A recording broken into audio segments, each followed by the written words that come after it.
از حضرت عایشه رضی الله تعالی عنها سوال شد که پیامبر صلی الله علیه و سلم در خانه چگونه رفتار میکرد.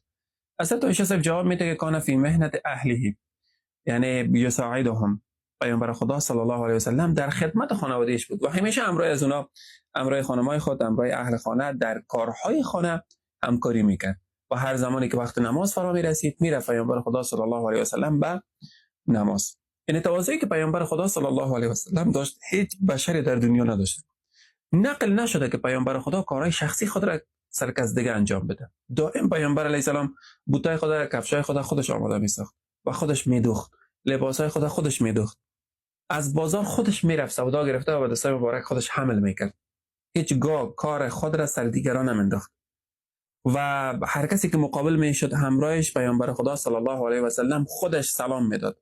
اخلاق نیکو و رفتار نیکو همراه طرف مقابل میکرد. فرقی نمیکرد برش که طرف مقابل پولدار هست، بی پول هست، سیاه‌پوست هست، سرخپوست هست و خرد از بزرگ از هیچ فرقی نمیکرد.